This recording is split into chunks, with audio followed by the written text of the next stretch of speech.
Bien, bonsoir à tous. Tout d'abord, je voudrais vous présenter les excuses de Madame Christine Cati, qui a donné pouvoir à Monsieur David Vochkoviak. Bon, on est toujours dans la configuration, je dirais, que nous impose le protocole sanitaire. C'est un peu grand, c'est un peu vite, c'est compliqué. Surtout, soyez un petit peu disciplinés quand vous demandez la parole ou tout, qu'on puisse exactement savoir qui le demande et qu'on puisse l'organiser dans les meilleures conditions possibles. Tout d'abord, vous demandez d'approuver le procès-verbal du Conseil municipal du 15 décembre 2020. Sur ce PV, est-ce qu'il y a des observations particulières à formuler? Il n'y en a pas, on va le considérer comme approuvé et je vous en remercie. Vous faire part aussi des décisions que j'ai été amené à prendre entre les deux des conseils municipaux. Tout d'abord, une demande d'acceptation d'une subvention de la région qui concerne la réhabilitation de l'hôpital Saint-Jean-Baptiste pour une somme de 530 000 €. Toujours dans le domaine des subventions, une demande de subvention auprès du département pour la réhabilitation de l'hôpital Saint-Jean-Baptiste, toujours à hauteur de 2 740 000 €. Toujours dans les demandes de subvention, j'ai sollicité toujours auprès de la région une aide pour la construction de la nouvelle salle de sport de la Lys, à hauteur de 150 000 €.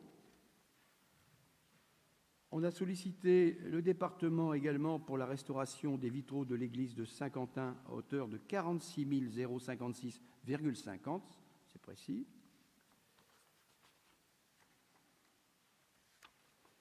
Et toujours dans le demande de subvention pour la végétalisation du camping pour 17 000 auprès du département à hauteur de 17 629,63 €. Voilà les décisions que j'étais amené à prendre entre les deux conseils municipaux. Nous allons tout de suite regarder le DOB, c'est la première sur l'aspect finance. En introduction, je peux vous dire sur ce débat d'orientation budgétaire et dans le rapport qui va vous être présenté, c'est qu'on a basé ce DOB sur trois axes essentiels. Le premier, c'est de respecter notre engagement en n'augmentant pas les taux de fiscalité et on maintient ce qu'on a dit depuis 8 ans. Les taux n'ont pas changé. Le second point, c'est de maintenir un investissement ambitieux. Plus que jamais, nous devons donner des équipements attendus par nos habitants, mais également développer une attractivité de notre commune que beaucoup nous envient. Troisième axe, c'est de maintenir un endettement maîtrisé.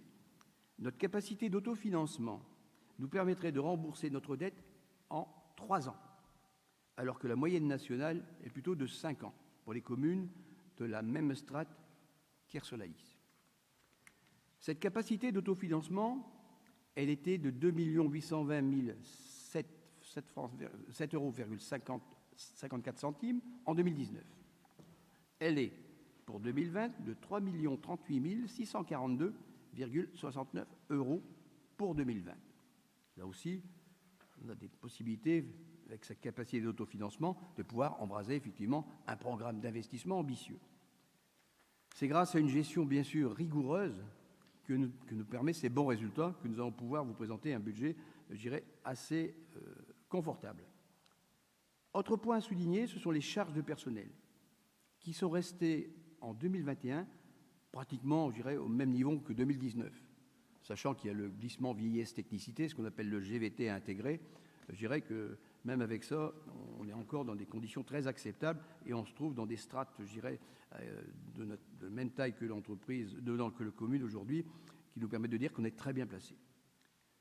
Nous avons bâti notre provision de budget 2021 en reprenant les mêmes éléments qu'en 2020, puisque pour l'État, nous n'avons pas du tout les éléments qui nous ont été notifiés. Et donc, on attendra effectivement ces dotations. On est reparti sur les mêmes bases que 2020 pour bâtir un petit peu ce projet de budget.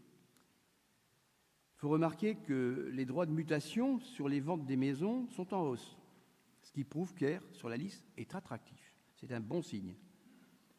Tous ces éléments positifs nous amènent à poursuivre notre politique d'investissement avec tout d'abord un morceau de choix qui est le pôle social et culturel cantonal ainsi que la médiathèque d'un montant TTC de 9 172 764, mais faisant l'objet d'aides de nombreux partenaires. On aura l'occasion de les voir. Je cite bien sûr le département, l'État, la DRAC, la région, la CAPSO, la CAF, la Fondation Stéphane Bern, qui nous a fait une très bonne publicité, et un mécénat du Crédit Agricole. La poursuite des travaux de réhabilitation de la collégiale sur la face nord. Vous avez bien vu, les échafaudages sont installés. On en a là pour 1 500 000 €, là aussi avec la chance d'avoir des partenaires, régions, départements, DRAC qui nous accompagnent.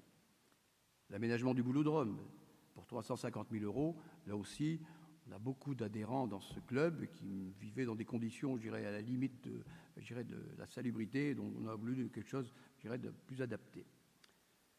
La poursuite de l'aménagement de la rue de Merville, c'est la dernière tranche, ça s'appelle la RD 194 pour 1 038 723 €, là aussi accompagné par le département qui prend à sa charge la route, qui prend 50% des bordurations et 50% de l'eau pluviale. Le démarrage d'une première tranche de la RD 159, rue de Blessy à Saint-Quentin. Là aussi, on va faire les mêmes types de travaux qu'on a fait à la Jumelle, ce qu'on on est en train de finir sur la route de Merville, et là, on va attaquer effectivement cette route de Blessy. On va commencer à attaquer du jardin public. Donc, dans un premier temps, on travaillera beaucoup plus sur le végétal, et là, on a pour 300 000 €, mais c'est la première tranche, sachant que c'est plutôt en 2022 que viendront les travaux d'aménagement et de réhabilitation de ce jardin public. Le démarrage de 8 logements plutôt, sur le boulevard des Alliés, dès que les fouilles archéologiques seront terminées, puisqu'on a des fouilles qui devraient démarrer sous peu. On démarre également les études de la maison du tourisme, qui est la maison Tellier et Danel au bout de la rue de Saint-Omer. Les études aussi pour l'aménagement de la maison de la sécurité et de l'insertion, qui est l'ancienne fonderie, de la poursuite de notre réseau cyclable et de la réhabilitation de la zone du Marais à l'Anglais. Vous voyez que notre programme d'investissement est ambitieux et donnera sur Air Soleil encore une attractivité qui nous est déjà très remarquée. La crise sanitaire que nous vivons ne doit pas nous faire baisser les bras. L'investissement, je répète, c'est l'attractivité de notre commune, un retour sur l'économie, mais également sur l'emploi. Rien que sur Saint-Jean-Baptiste, c'est 15 personnes qui, pendant 2 ans, vont œuvrer sur cet ouvrage, sans parler des sous-traitants et des fournisseurs. Investissement, c'est signe aussi, effectivement, d'emploi et de faire vivre l'économie. Bien sûr, nous continuerons à entretenir nos voiries, nos écoles et nos équipements dans les écoles. Ça aussi, on y est très attaché. Ce projet de budget s'inscrit dans la droite ligne du programme électoral qui a été plébiscité par près de 70% des électeurs et qui vous est présenté dans ce rapport d'orientation budgétaire. Il va maintenant vous être présenté par Michel Boulet, adjoint aux finances. Michel, tu as la parole. Merci.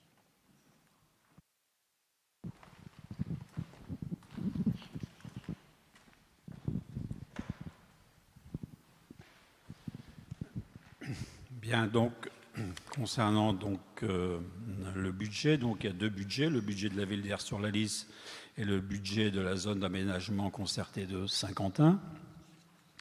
Donc pour le budget principal, le bilan 2020, tout d'abord les résultats 2020 se terminent avec un excédent de fonctionnement de 6 124 026,48, un excédent d'investissement de 2 148 325,96, donc un résultat brut de 8 272 352,44.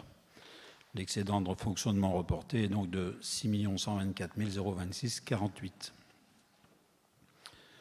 En ce qui concerne donc le compte administratif 2020, donc pour le fonctionnement, les dépenses s'élèvent à 8 899 795,27, les recettes à 15 023 821,75. Pour l'investissement en dépenses, 7 523 854,92. En recettes, 9 672 180,88, ce qui fait donc un total pour les dépenses de 16 423 659 et des recettes de 24 696 002,63. En ce qui concerne les dépenses de fonctionnement, la répartition pour les dépenses de fonctionnement, c'est 48% pour le personnel, 29% pour les charges courantes, 3% pour les remboursements des intérêts, 15% pour autres charges de subvention et 5% pour les opérations d'ordre.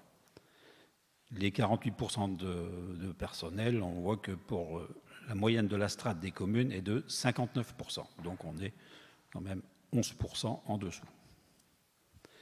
Pour la répartition des recettes de fonctionnement, impôts et taxes et fonds de compensation de TVA 71%, dotation et participation DGS 23%, donc pour les deux ça fait quand même 94%, reste 2% pour les produits et services des domaines ventes et diverses, 3% pour les atténuations de charges et 1% pour les autres produits de gestion courante. Concernant l'évolution des charges de personnel, donc en 2020, les charges brutes s'élèvent à 4 293 289,49, les recettes à 281 067,88, ce qui fait donc des charges nettes à 4 012 221,61, donc en très légère évolution par rapport à 2019, 3 970 163,08. Donc on peut noter pour 2020 la baisse des recettes des contrats PEC, ensuite un recours accru au CDD car évolution du nombre d'arrêts maladie, et beaucoup d'arrêts de courte durée non pris en charge par l'assureur, carence de 10 jours. Le profil d'extinction de la dette. Donc, la charge de remboursement de la dette pour 2021 est estimée à 1 173 807,53, 943 094,71 en capital et 230 712,82 en intérêt, comprenant 14 lignes de prêt hors nouvel emprunt en 2021. La municipalité veille à maîtriser l'encours de la dette tout en maintenant un haut niveau d'investissement sans augmenter le taux de fiscalité locale. Donc, le capital restant dû donc, au 31/12/2021 est de 8 560 318 pour une extinction de la dette aux alentours de 2035, 36, 37. Le capital restant dû au 31/12/2035 étant de 129 808. L'échéance annuelle de la dette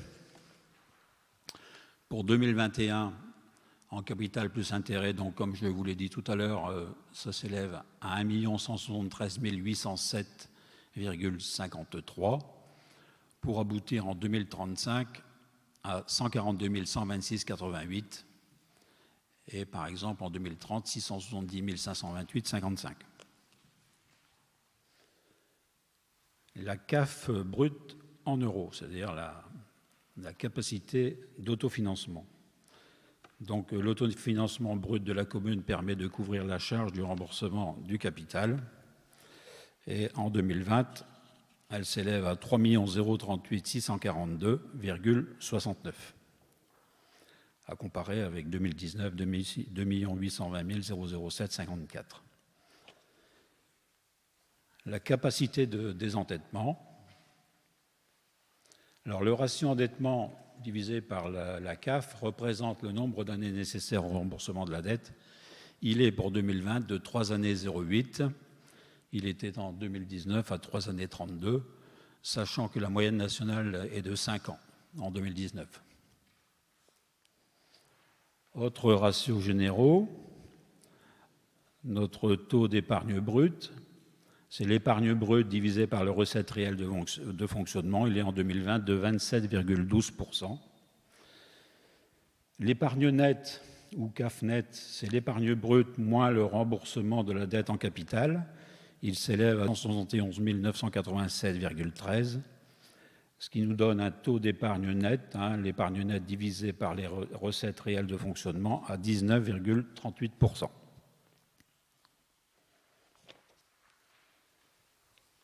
Ensuite, il y a d'autres ratios généraux. Le coefficient d'autofinancement courant, la CAC, permet d'assurer l'aptitude de la commune à autofinancer ses investissements après avoir couvert ses charges et les remboursements de dettes. Un coefficient supérieur à 1 indique que la commune est incapable de faire face à ses remboursements de dettes avec son seul autofinancement. En 2020, il se situe pour Gare-sur-Lys 0,81, sachant que la moyenne régionale est de 0,92. Ensuite, il y a le coefficient de rigidité des charges structurelles. Donc un rapport élevé traduit la disproportion entre les charges incompressibles et l'ensemble des produits réels de fonctionnement et donc la difficulté de rééquilibrer ces deux ensembles. En 2020, il est de 0,40, la moyenne nationale en 2019 étant de 0,44.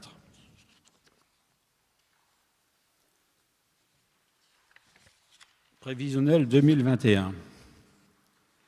Donc d'abord, en ce qui concerne le contexte et les finances locales de 2021, donc nous avons quelques indicateurs globaux de toutes les collectivités locales. Ce sont des taux nationaux.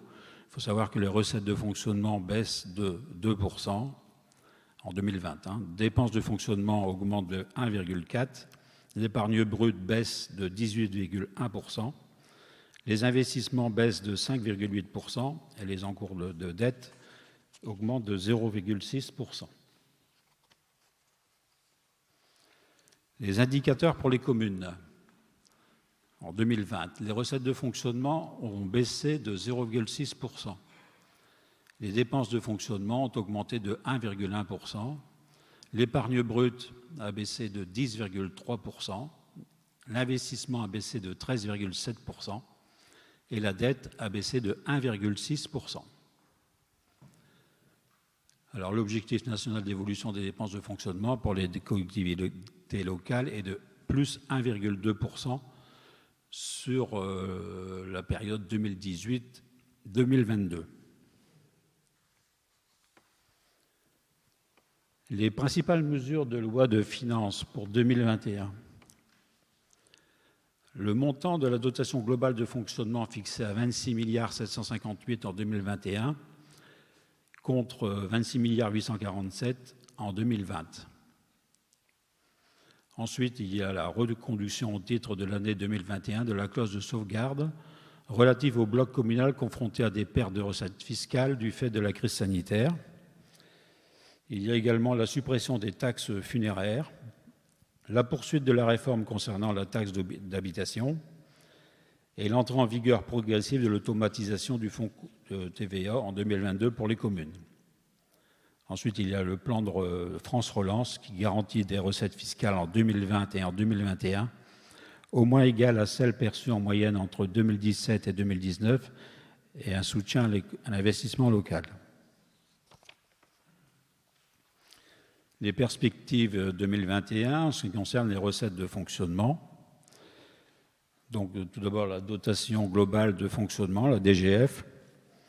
Donc, 2021, on a une prévision identique à 2020, c'est-à-dire 771 554 pour la dotation forfaitaire, 970 623 pour la dotation de solidarité urbaine et 130 424 pour la dotation nationale de péréquation.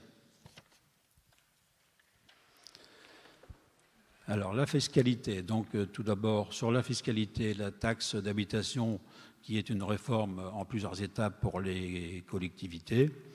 Donc, à compter de 2021, la taxe d'habitation sur les résidences principales ne sera plus perçue par les communes et les EPCI, à fiscalité propre. Un nouveau schéma de financement des collectivités locales entrera en vigueur. Chaque catégorie de collectivités territoriales et les EPCI à fiscalité propre seront intégralement compensés de la suppression de cette recette fiscale dans les conditions prévues à l'article 16 de la loi de finances pour 2020. Un mécanisme de compensation par le biais d'un coefficient correcteur Pour compenser la suppression de la taxe d'habitation, les communes se verront transférer en 2021 le montant de la taxe foncière sur les propriétés bâties perçue en 2020 par le département sur leur territoire. Chaque commune se verra donc transférer le taux départemental de la taxe foncière bâtie qui viendra s'additionner au taux communal. Donc sur le tableau du dessus, vous voyez que donc, la taxe d'habitation fera l'objet de compensation. Donc la taxe sur le foncier bâti, le taux est inchangé pour nous, 29,06, auquel viendra s'ajouter le taux départemental de 22,26, donc ce qui fera un taux de 51,32 sur une base de 10 607 502, ce qui fait donc un apport de 5 446 906. Et ensuite, la taxe sur le foncier non bâti, le taux de 60,07 inchangé sur une base de 279 832, ce qui fait un montant de 168 095. Le total des taxes perçues, impôts locaux, hors Fonds national de garantie de ressources. Pour les impôts locaux, en 2020, 5 513 671. Et pour l'attribution de la compensation CAPSO, 1 385 867. Alors ces chiffres tiennent compte du bénéfice de l'abattement de 30% sur la part communale, de la taxe sur le foncier bâti en quartier prioritaire politique de la ville, appliquée aux bailleurs sociaux suivants: Pas-de-Calais Habitat, Flandre-Opale Habitat, pour les années 2019 à 2022. Pour les années 2021 à 2023, suite au pacte financier et fiscal de la CAPSO, sera mise en place une nouvelle dotation de solidarité communautaire, DSC, pour un montant respectif de 59 863, 89 795 et 119 726. Les droits de mutation, qui s'élèvent pour 2020 à 234 578, en hausse par rapport à 2019, 227 753. On va maintenant aborder les perspectives 2021 pour les dépenses de fonctionnement. Alors tout d'abord, l'évolution du personnel titulaire par catégorie. Donc le prévisionnel 2021, un total d'agents de 96, 76 de catégorie C, 16 de catégorie B et 4 de catégorie A. En 2020, la commune a nommé 6 agents via l'avancement de grade, 2 agents via la promotion interne et a remplacé les départs. La baisse en 2020 s'explique par les agents placés en disponibilité d'office pour maladie et 2021 ne tient pas compte de recrutement éventuel pour la médiathèque. Prévisionnel charge de personnel 2021. Donc le total brut des charges s'élève à 2 946 231,46. Le total des charges à 1 206 134,61. Ce qui fait donc pour le total brut chargé de 4 152 366,07. Pour les titulaires, le montant est de 3 657 381,84. Pour les CDD, 457 781,04. Et pour les contrats aidés, 37 203,19.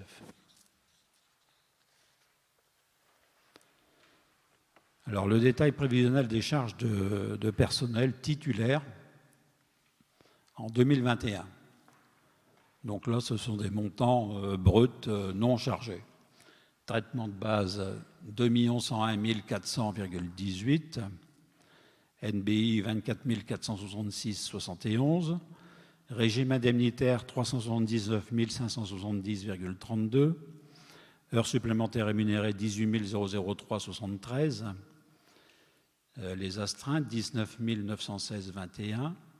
Supplément familial de traitement, 34 779,50. Les carences, moins 2 047,31. Participation mutuelle, 6 668,24. Indemnité compensatrice CSG, 28 951,87. et transfert prime point, moins 17 576,30. Les perspectives 2021 pour les dépenses d'investissement. Donc, les principales dépenses d'investissement pour 2021 s'élèvent à 13 269 388. Ce coût décomposant dans les sommes suivantes. Alors, monument historique, 7 681 201. Environnement, 328 408. Divers bâtiments, 1 019 601. Voirie, 1 578 443. Affaires scolaires, 306 930. Mobilité urbaine, 292 195. Tourisme, 96 788. Services des sports, 590 959. Alors ensuite, nous passons au montant global des autorisations de programme.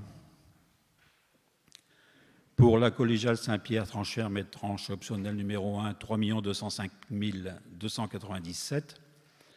Pour l'hôpital Saint-Jean-Baptiste, 9 172 764. Hôtel de Ville, 2 755 026. RD 194, route de Merville, 2 482 792. Route de Blessy, 1 203 000. Schéma de mobilité urbaine, 2 463 320. Jardin public, 2 100 000. Karting laser game, 1 060 000. Maison d'accueil touristique, 1 440 000. Et la fonderie, 2 138 400. Pour les crédits de paiement en 2021, donc hôpital Saint-Jean-Baptiste, 5 475 847. Collégiale Saint-Pierre, tranche ferme plus tranche optionnelle numéro 1, 1 517 545. La fonderie, 567 980. Maison d'accueil touristique, 250 000. Karting laser game, 100 000. Jardin public, 300 000. Schéma de mobilité urbaine, 192 195. Route de Blessy, 200 000. RD 194, route de Merville, 1 038 723. Et l'hôtel de ville, 67 472. Perspective 2021 pour les recettes d'investissement. Donc là, vous avez le tableau avec la colonne de gauche, toutes les opérations reprises en AP. Alors, les participations, donc pour couvrir les dépenses inscrites en APCP, des recettes de nos partenaires institutionnels sont attendues. Alors, les plans de financement suivants ont été établis. Donc, pour l'ensemble de ces opérations, la participation de l'État s'élève à 9,89%, soit 2 770 246,22. Pour la région, 6,42%, 1 799 824,51. Pour le département, 22,53%, 6 313 887. Les autres financeurs, 7,8%.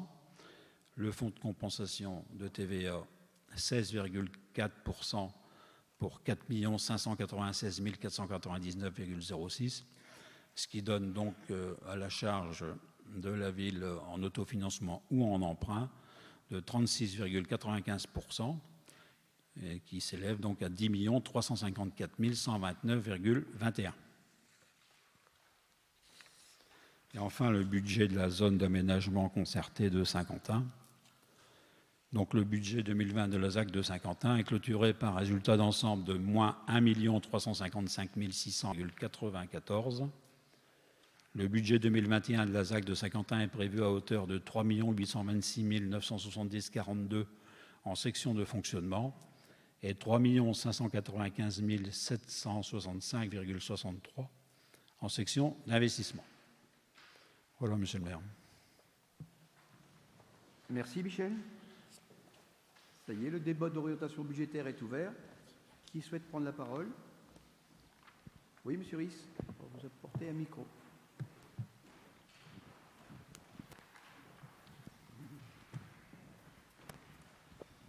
Merci. J'aurais une question concernant l'évolution des personnels titulaires par catégorie. Vous précisez dans votre document que 2021 ne tient pas compte des recrutements éventuels pour la médiathèque. On peut savoir à quelle hauteur vous prévoyez le nombre de personnes qui vont intervenir dans cette médiathèque? Je n'ai pas bien compris. On pourrait peut-être mettre un peu plus de son parce qu'on entend mal.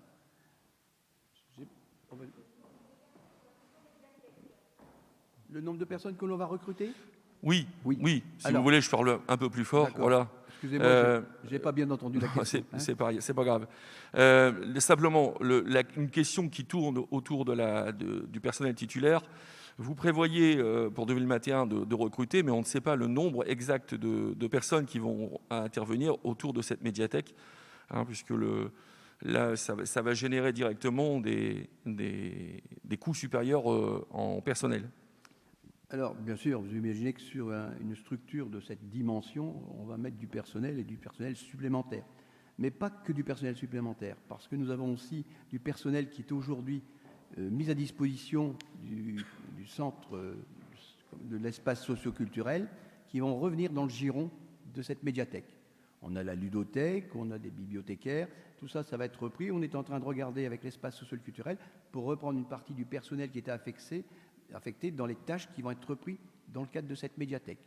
Mais il y aura obligatoirement du recrutement supplémentaire de bibliothécaires pour venir en aide. On a déjà recruté actuellement dans les effectifs, vous avez déjà le directeur de la médiathèque qui est dedans, qui est recruté, qui est en train de se positionner pour commander tous les ouvrages et de commencer à pouvoir remplir cette médiathèque de tous les ouvrages et documents nécessaires, et déjà en train de travailler dessus. Ce matin, on travaillait avec lui d'ailleurs pour regarder un petit peu ses besoins. On est en train de regarder ça. Et bien sûr, les recrutements vous seront soumis lorsqu'on sera arrivé. Aujourd'hui, on sait que au niveau de la lecture publique, ils aimeraient bien qu'on soit à 7 personnes, y compris les personnes que l'on a.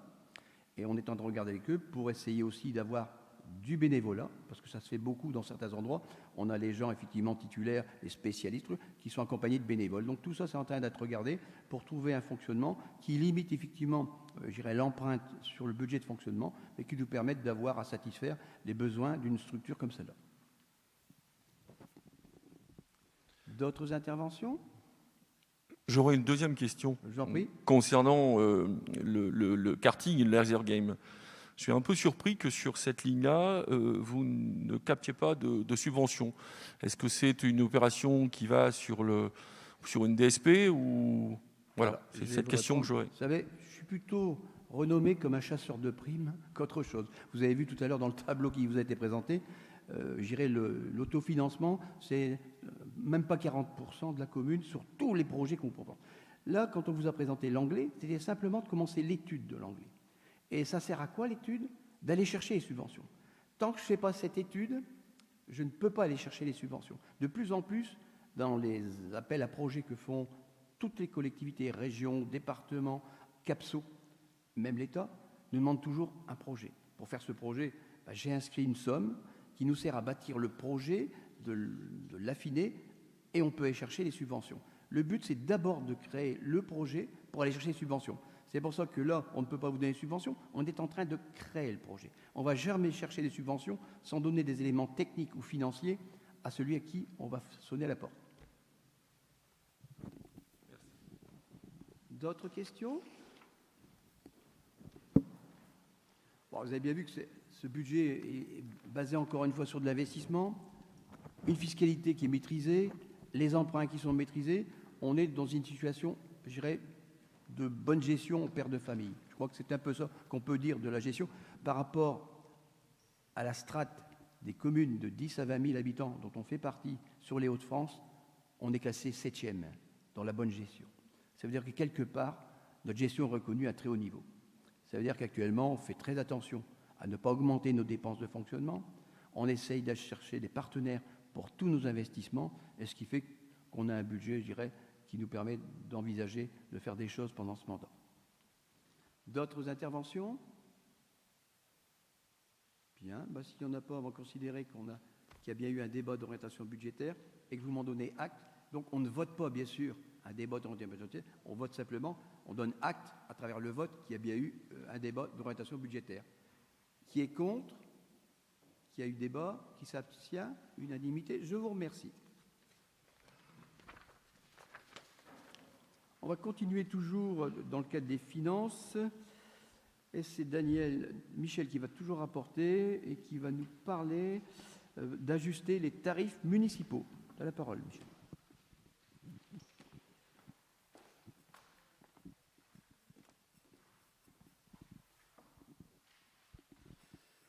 Donc, concernant donc, les tarifs municipaux 2021, il s'agit d'ajustements. Donc, vu la délibération 2020-12 numéro 1 du Conseil municipal en date du 15 décembre 2020, le Conseil municipal est invité à ajuster les tarifs municipaux pour l'année 2021 suivant à compter du 1er janvier 2021.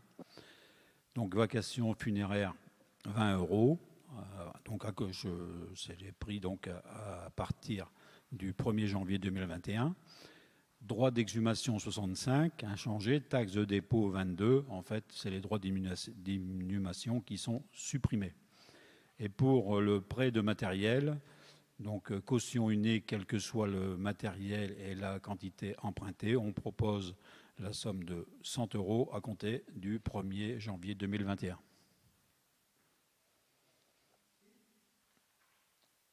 Qui souhaite intervenir? Bon, c'est une régulation d'une loi qui nous est appliquée. On a donc l'obligation. Qui est contre? Qui s'abstient? Je vous remercie. Le point suivant, c'est toujours Michel qui va rapporter sur la convention relative aux conditions de participation de la commune aux frais de scolarité des élèves hérois des classes de maternelle de l'AEP du Sacré-Cœur. Michel. Donc, dans le cadre des négociations entre l'AEP du Sacré-Cœur et la ville d'Aire-sur-la-Lys sur le montant de la prise en charge par la commune des dépenses de fonctionnement liées à la scolarité des élèves de maternelle domiciliés à Aire-sur-la-Lys, les parties sont parvenues à un accord. Cet accord est formalisé dans le projet de convention ci annexé. Alors, la participation de la commune d'Aire-sur-la-Lys est fixée à 1 300 € par élève pour les seuls élèves de maternelle âgés de 3 ans et plus domiciliés à Aire-sur-la-Lys. La participation pour les élèves de maternelle hérois sera revalorisée à raison d'un forfait de 2% par an, correspondant à une inflation moyenne prévisionnelle. Cependant, le taux de révision de cette révision sera revu par voie d'avenant en cas d'inflation supérieure à 2%. La convention est conclue pour une durée de 7 années scolaires, à compter de l'année scolaire 2019-2020 jusqu'à l'année scolaire 2025-2026. Le conseil municipal est invité à valider le projet de convention ci annexé et à autoriser monsieur le maire à le signer et à prendre toute mesure d'exécution nécessaire. Avec un petit changement dans la convention annexée, cette convention indique que pour l'année 2019-2020, la participation sera versée en 2 échéances, en mars et juin, mais on va ajouter qu'on peut éventuellement la verser en une seule fois, en mars 2020. Voilà. Merci. Des interventions?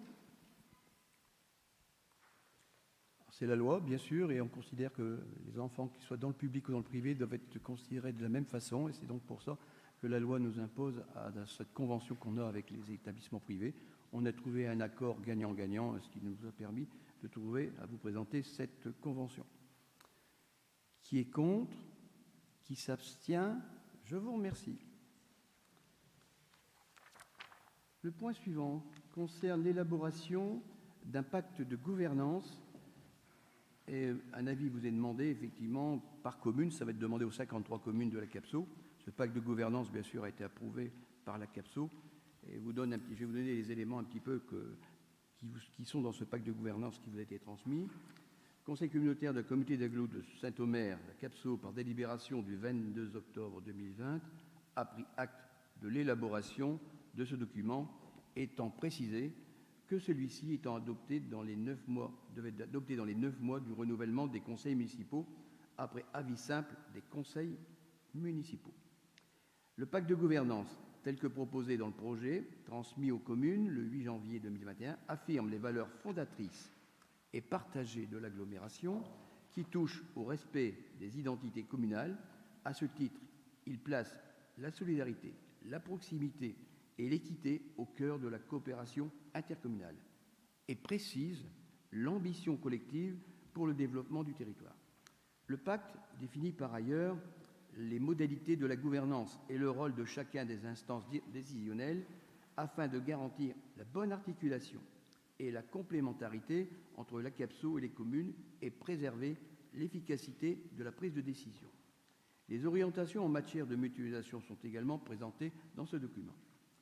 Plus globalement, le pacte de gouvernance traduit la volonté pour la communauté d'agglomération du Pays de Saint-Omer de porter des projets structurants et de dispenser des services de proximité au bénéfice des habitants du territoire. Cette ambition, qui est aussi un levier de rayonnement et d'attractivité, implique un mode de gouvernance de l'agglomération dont la relation commune et entre les élus est la clé de voûte. Le pacte de gouvernance rappelle que les communes, en tant que premier maillon de l'échelon territorial et interlocuteurs privilégiés des citoyens au quotidien, sont les moteurs du développement intercommunal et qu'il convient de s'appuyer sur elles pour mener le projet de territoire, car elles en conditionnent la réussite. Le conseil municipal est donc invité à se prononcer sur le projet de pacte de gouvernance de la CAPSO et de ses communes membres. En annexe, vous avez le projet qui définit effectivement la proposition de ce conseil communautaire. Il est donc demandé au conseil municipal de donner un avis favorable au projet du pacte de gouvernance entre la CAPSO et les communes membres. Et bien sûr, vous a été envoyé ce projet de pacte. Des interventions? Bien. Qui est contre? Qui s'abstient? Donc adopté à l'unanimité, je vous en remercie. Sur la désignation des représentants de la commune au collège Jean Jaurès, il y avait une petite modification à faire. Donc, on vous propose Amélie Boulier qui devient titulaire, elle était suppléante, et Odile Botquin qui deviendra suppléante de ce fait-là. Qui est contre?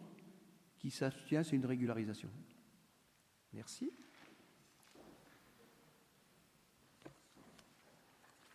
Alors, c'est donc Gérard Aubeuf qui doit rapporter maintenant sur la commande publique et donc une adhésion au groupement de commandes du département du Pas-de-Calais pour l'achat de sel de déneigement. Vas-y Gérard.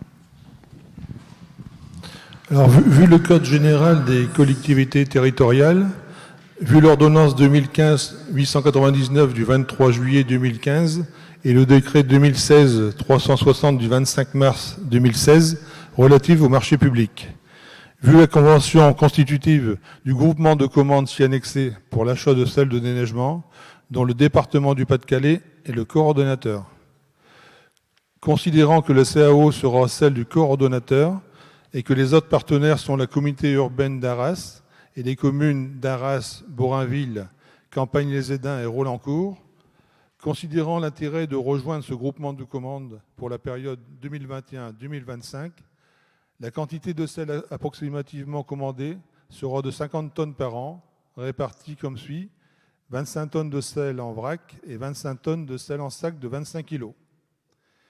Donc le conseil municipal est invité à décider d'adhérer au groupement de commandes pour l'achat de sel de déneigement durant la période reprise ci-dessus, d'approuver la convention constitutive du groupement de commandes désignant le département du Pas-de-Calais coordonnateur de groupement et l'habilitant à attribuer, signer et notifier les marchés publics selon les modalités fixées dans la convention ci annexée, et d'autoriser M. le maire à signer la convention constitutive du groupement de commandes, ainsi qu'à prendre toutes les mesures nécessaires à l'exécution de la présente délibération. Des interventions? Vous avez bien compris que c'est pour avoir un rapport très intéressant, un prix très intéressant, en se regroupant bien sûr avec le département. Et on a la chance d'avoir la proximité du centre d'exploitation routier de Saint-Martin qui nous permet de bénéficier de ce sel à proximité. Un prix plus bas, une facilité d'accès avec des moyens mécaniques. Pour nous, c'est une chance de pouvoir bénéficier de ce marché de commande. Qui est contre? Qui s'abstient? Je vous remercie. Unanimité. Le point suivant, c'est le plan départemental des itinéraires de promenade et de randonnée, le PIDPR, demande d'inscription et autorisation du balisage de tronçons sur la commune d'Aire-sur-la-Lys. Et c'est M. Herman qui rapporte. Oui, Alexandre.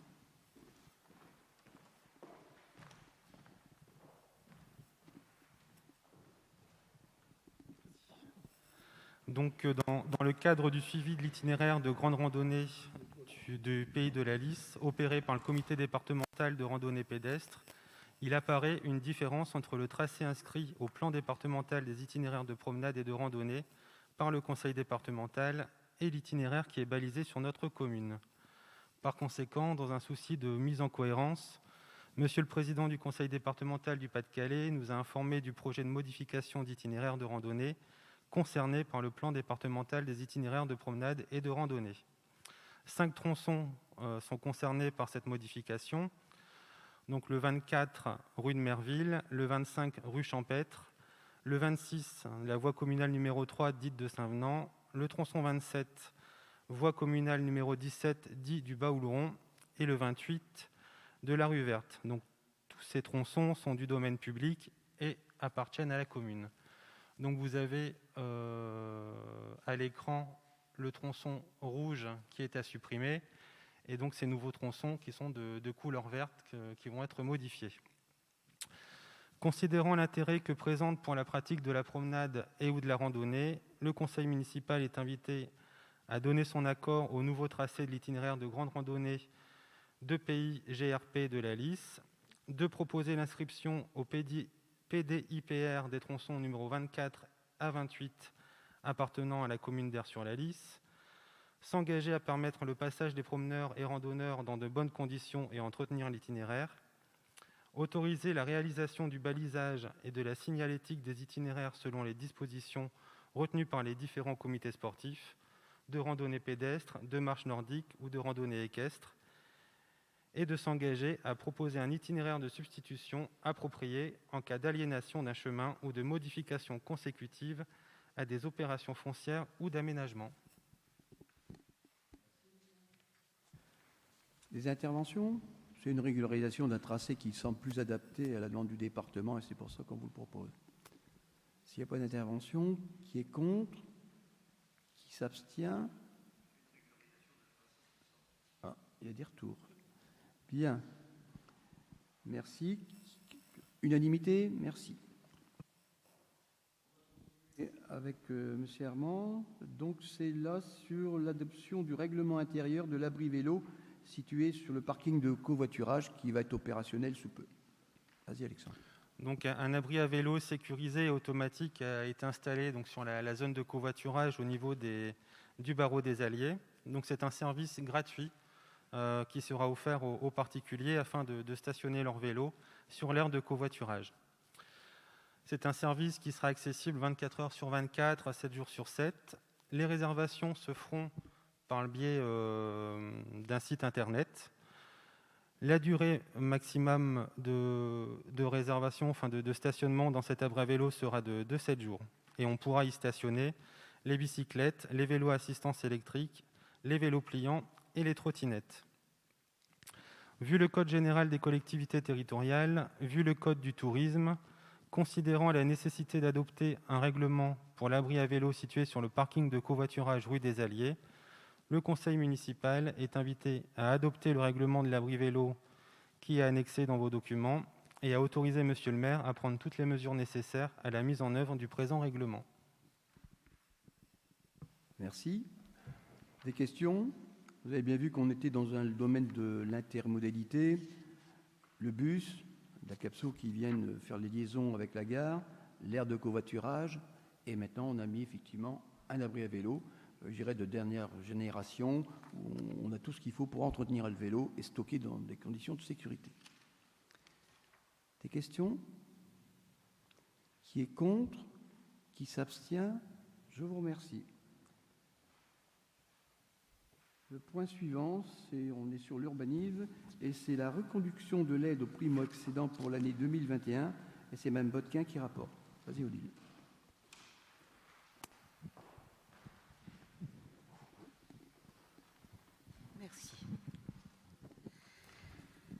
Depuis sa mise en œuvre en 2017, l'aide à l'accession à la propriété de la CAPSO a permis d'accompagner plus de 520 ménages dans l'acquisition de leur première résidence principale.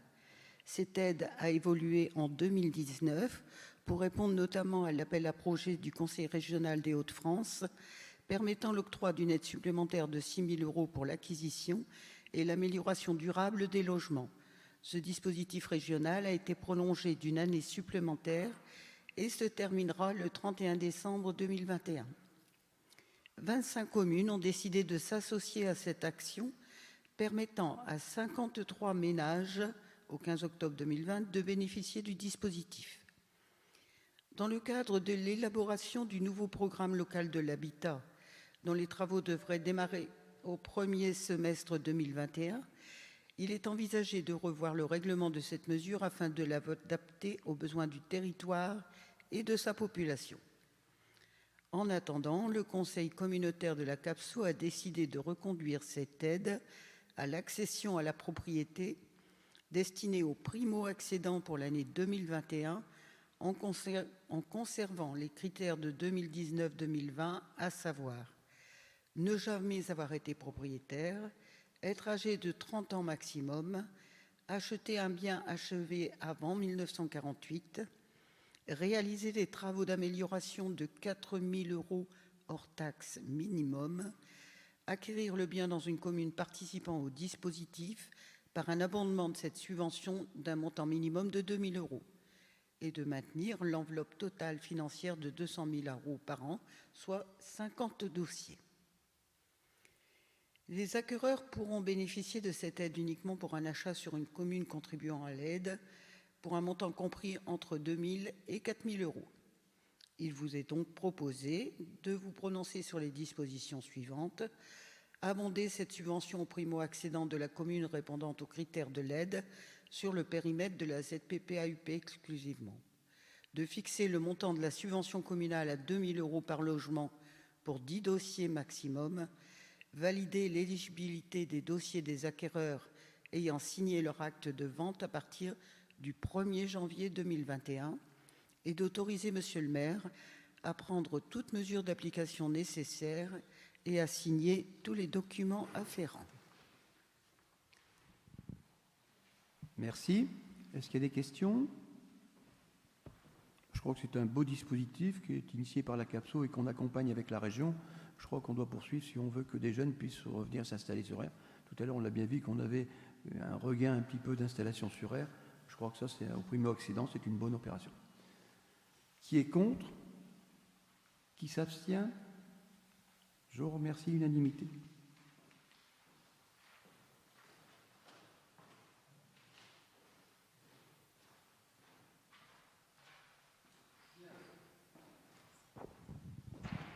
Le point suivant concerne la majoration des heures les dimanches et jours fériés et de nuit pour le personnel. Différentes lois et vu l'avis aussi du comité technique, considérant aussi les horaires de certains agents qui travaillent parfois de nuit très tard et le dimanche et les week-ends. On vous propose de régulariser une situation qui n'était peut-être pas très normale, c'est de leur donner les indemnités qui peuvent être attribuées aux agents titulaires ou aux stagiaires, aux agents contractuels et aux agents employés à temps partiel ou à temps non complet. Les conditions d'octroi: accomplir un service normal entre 21 h et 6 h du matin et ou les dimanches et jours fériés, dans le cadre d'une règle réglementaire et de matière du travail, bien sûr. Le montant de l'indemnité horaire pour le travail du dimanche et jours fériés est de 74 centimes d'euros par heure effective de travail. Et pour l'indemnité horaire pour travail normal de nuit, il est de 17 centimes par heure effective de travail. C'était une régulation parce qu'on leur payait bien sûr en heures supplémentaires, mais ces jours-là, ils n'avaient pas la majoration. On vous propose de régulariser cette situation qui n'est pas une dépense énorme, mais qui est un juste dû à nos agents. Donc cette indemnité est donc cumulable et non cumulable avec les indemnités pour travaux supplémentaires ou tout autre avantage versé au titre de permanence de nuit. Des questions? Qui est contre? Qui s'abstient? Je vous remercie. Sur le club de boxe Hérois, c'est un renouvellement de la mise à disposition d'un personnel. Depuis plusieurs années, la municipalité met à disposition du personnel communal au club de boxe Hérois afin de permettre aux Hérois de pratiquer la boxe et d'accéder aux équipements sportifs municipaux dans les meilleures conditions. Cette mise à disposition doit faire l'objet d'un renouvellement de convention entre la ville et l'association. C'est donc ce qui vous est proposé, c'est d'approuver les termes de cette convention qui était joint au courrier et de m'autoriser à signer cette convention ainsi qu'à prendre toutes les mesures nécessaires à l'exécution de cette présente délibération. C'est une délibération qui date, qui rend du service. C'est un club qui marche bien, on a beaucoup de jeunes. C'est dans le périmètre quartier QBV. On peut se réjouir que ce club se maintient bien. Qui est contre? Qui s'abstient? Je vous remercie. Bien, notre séance est terminée. Je voudrais simplement passer la parole à Monsieur Gérard Aubeuf, qui va vous faire une petite invitation. Merci.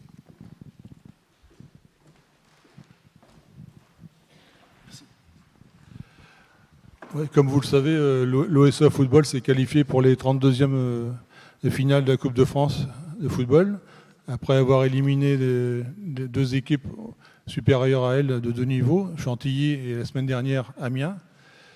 Par contre, les conditions sanitaires actuelles ne permettent pas l'entrée au public, mais j'espère que vous allez tous regarder sur Facebook. Le match contre Beauvais sera retransmis dimanche à partir de 13h30, en espérant que l'OSA va passer après en 16e de finale. On va croiser les doigts. Et tous derrière l'OSA. Et je remercie aussi les commerçants qui ont créé une affiche à poser sur leur vitrine. Bien, on vous invite à venir aller sur le site de l'OSA et on dit toujours, le vieil adage, jamais 203. J'espère que ça se vérifiera. Merci encore, bonne soirée à tous. Merci.